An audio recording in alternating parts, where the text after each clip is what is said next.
That's pretty intense. Don't come knocking if the boat is a-rocking.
No, she don't speak much English. From what I can gather, this looks like all the dedications.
And the Venice tour begins.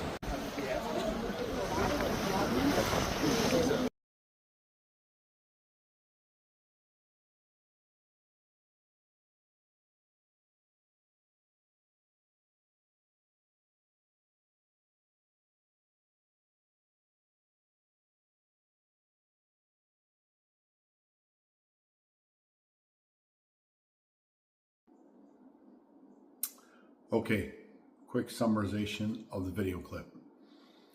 I knew I was going to head into Italy at some point. I just didn't know which day it was going to be. The weather was kind of crappy here, so it seemed like a better day on the other side of the sea to go visit today. So up the coast was a pretty amazing drive. As you can see, some of the views.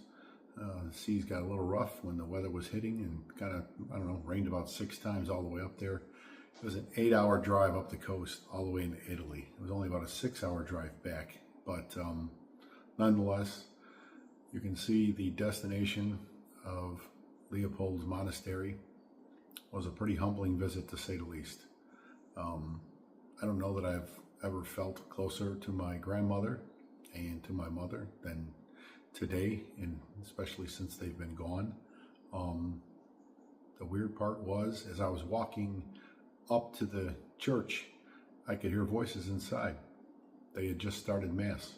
So not only was I able to visit, I was able to sit in on an Italian Mass, receive the sacraments, which was pretty amazing to say the least. And then I had no idea that there was this massive kind of museum, shrine, memorabilia. They were closing up by 7 o'clock. The priest did not speak English, so trying to communicate, trying to ask for a little extra time did not really happen. But again, I'm thrilled that I made it. I strongly encourage anybody who was thinking about going, make a stop. The Monich / Sorge, Kubicki, Catanzaro family, you all know what this is about. There's obviously other people on this channel, but specifically to our bloodline, it was a pretty intense visit, and if you can get there, you should go. And then while I was in the neighborhood, had to check Venice off the box. That's always been on the bucket list. And I didn't really get to see as much of it as I wanted because I knew I had a long drive back. But to see some of the canals, walk some of the bridges and the pathways was pretty amazing. Definitely going to be a return visit to Venice. But tomorrow we'll be downtown Zadar, and then off to Praco the next 2 days after that. So today will be a late one. Tomorrow will be a short video, I'm sure, because I don't think I'm going to get up till about noon. Have a good night.